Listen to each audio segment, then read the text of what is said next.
कोल्हापुरातील छत्रपती प्रमिलाराजे रुग्णालयाला बोगस कागदपत्रांच्या आधारे 4,87,00,000 रुपयांचा सर्जिकल साहित्य पुरवठा करणाऱ्या व्हीएस एंटरप्राइजेसचा ठेकेदार मयूर वसंत लिंबेकर याच्या विरोधात लक्ष्मीपुरी पोलिसात गुन्हा दाखल करण्यात आलाय।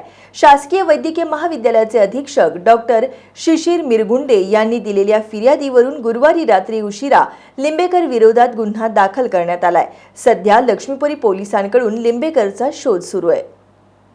कोल्हापुरातील छत्रपती प्रमिलाराजे रुग्णालयाला सर्जिकल साहित्य पुरवठ्याचा ठेका मिळावा यासाठी व्हीएस एंटरप्राइजेसचा ठेकेदार मयूर लिंबेकर यानं मुलुंड इथल्या ESIS हॉस्पिटलचे बनावट दर करारपत्र सादर केलं।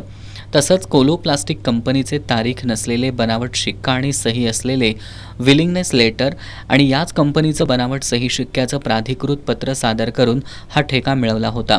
त्यानंतर ठेकेदार लिंबेकर यानं डिसेंबर 2022 ते फेब्रुवारी 2023 या कालावधीत 4,87,30,500 रुपयांचं स्टराईल ड्रेसिंग पॅड पुरवलं होतं।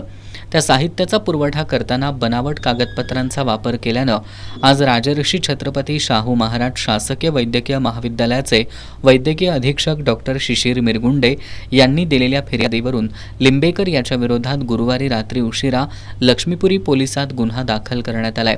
तत्कालीन पालकमंत्री दीपक केसरकर यांच्या काळात हा खरेदी प्रस्ताव तयार करण्यात आला होता।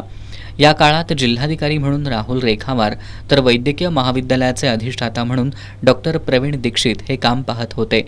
सध्या केवळ ठेकेदार लिंबेकर याच्या विरोधात गुन्हा दाखल झाला असला तरी या प्रकरणात अन्य काही नावं पुढे येण्याची शक्यता आहे।